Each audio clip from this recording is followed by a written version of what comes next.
Hey yo, Nike just put out the original Jordan 1 for the first time in 40 years, and the marketing campaign behind it was pretty dope, so let's talk about it. So yeah, the Jordan 1 is out of the vault in all its glory for the first time in 40 years. You may have seen different iterations of Jordan 1s over the past 40 years, but never the original. This one has the same midsole, same colorway, same form factor, same silhouette. It's as true to the original one as humanly possible, and there are only 10,000 pairs out of it. So for those who don't know the history of the original Jordan 1, in 84, Nike signed this budding athlete from North Carolina. You might have heard of him. You know, his name was Michael Jordan. And in 1985, they put out their first shoe together, which was the Jordan 1 in the original Bred colorway, Bred meaning black and red. According to the legend, the sneaker did not align with the NBA's uniform policy, and it was subsequently banned from wear. But in true marketing fashion, Nike put out a commercial with Michael Jordan saying that the sneaker was banned and that the league threatened $5,000 a game, I want to say, for him wearing those sneakers, and that they would pay the fine as long as he could wear it. And that spawned the legend of the Jordan 1. Now, depending on who you ask, who was around in that time, according to David Stern from some quotes I saw, the sneaker technically wasn't banned, but I mean, hey man, a little bit of marketing magic never hurt nobody. So that was 1985. Bringing it to 2025, the shoe is out of the vault, and there's a fully integrated marketing campaign behind it that is really, really cool, I should say. So, starting with the touch points of the campaign, let's start light, right? Let's start with the social. So, the very first thing you saw on social media, probably about 2 months before the shoe came out, were the Jordan accounts basically disappearing from Twitter, or you'd see black bars over the profile pics. If you went to the Nike website, any of the Jordan 1s that were up there had black bars on it, similar to the 1985 commercial. So all of that is like setting the stage, letting people know that, hey, something's happening. The Jordan 1 is coming back to the market. And then that was followed up with a little bit of PR, right? According to various outlets on Nike's campus, employees who were wearing Jordan 1s got hit with citations, for wearing that banned sneaker around campus. I'm not going to hold you. I feel like it really would have been cool if they could have expanded this to a larger audience, but I imagine that probably would have been a legal nightmare. So it was contained to the Nike campus, still pretty cool nonetheless. But with the social media taken care of, now that brings us to the PR aspect of the campaign. It was also announced that select people would get white glove treatment who got the Jordan 1. Naturally, I think this went to influencers. Again, it's PR, so you don't necessarily do it for regular fans. It's similar to what other brands do where they send out influencer boxes to people, except this is a more exclusive way to do that, which I thought was pretty cool. Now, as far as what white glove treatment was for the Jordan 1, essentially a Rolls Royce would come and pick the person up from their house, bring them to a shoe store. I think in this case, Success in Chicago. I saw someone's video. The Rolls Royce picked them up. He went to the store, him and a friend. They went into this like exhibit kind of place that showed like the history of the sneaker.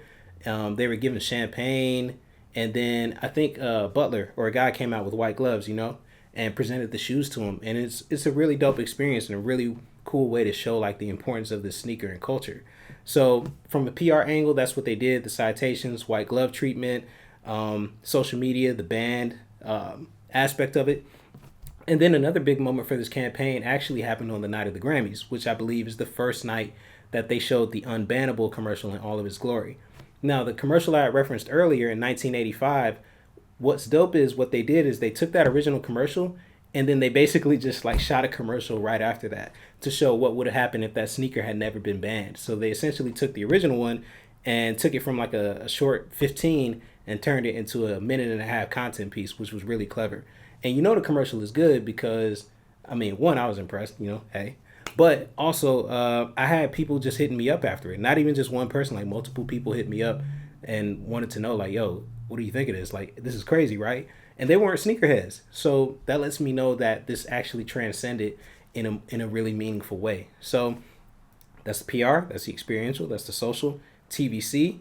The very last thing that I think I saw, and this was close to the actual day of the release, is the digital out of home.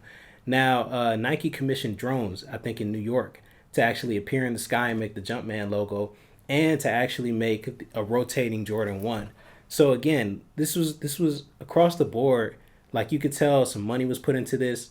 You could tell that Nike has heard all the chatter about, the brand marketing they're doing or lack thereof versus performance marketing, and they're really pushing their chips in and telling a story about the sneaker that effectively built Nike, right? The Jordan brand became so big that it's essentially its own thing, separate from Nike, more or less. Or Nike's the parent company, but then you got Jordan, you got Converse, all these other stuff. You get what I mean. But with that said, let's talk about marketing implications for those who are watching this in the world of marketing. The very first one is that the team treated their original commercial like a TikTok stitch.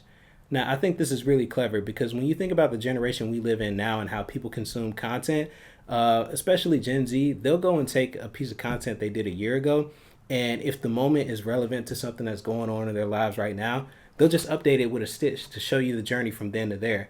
I think you see it a lot with transformation videos, especially with like weight loss and stuff like that. You see it with people who are like revisiting goals. So I think it's a really way to tap into the mindset of consumers. Which, before we get into point number two, that leads me to say, like, I know this wasn't on the agency. The agency did a stellar job, but if anyone from Nike is watching this, the 10,000 pair thing, one, I wish I would have got a pair, but I feel like y'all should have upped the stock as well too. And the reason I say that is because the Unbannable commercial, again, it tapped into the mind of consumers in a different way, and I think in a way that young consumers would appreciate. But now I feel like you need the product to back up the fact that you've now like sparked this new interest. But as I'm thinking about it logistically, maybe you could only do a small quantity of sneakers because the cost to manufacture them at original form, especially knowing a lot of those materials probably aren't just around anymore, it was probably too expensive to do. So that's me with my responsible hat on. But again, me as like a consumer, I feel like instead of the 10,000 pair for the original Bred ones and then doubling up with 180,000 of the black toe, like if you could have even upped the stock to 50,000 for the Breds and then 130 for the black toe, that would have been better, especially factoring in the fact that people are backdooring your sneakers. Yeah, because the backdoors are killing everything. And then the bots, like, I was up at 3 a.m. on Slam Jam, didn't even have a chance. But I digress. That leads me into point number two. Marketers, I think, would do well to treat TVC like content. I think sometimes TVC gets treated as a thing where each year you have to come with concepts for clients to check out, and it turns into a thing of, oh, we did this before. Oh, we did that. Oh, that was 5 years ago.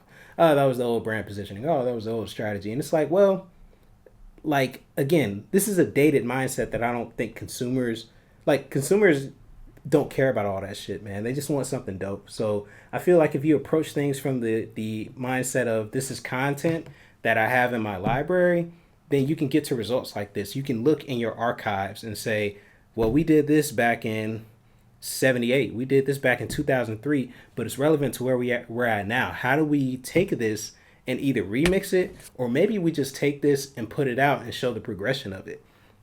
Nike did it. It paid dividends. They did it on one of the biggest cultural nights of the year. I think if more brands tapped into that kind of DNA, they could be like Nike. Again, I digress. You do what you want. But that leads me to my last point, which is the world building. Now, again, this was a fully integrated marketing campaign, multiple touch points, lots of money spent.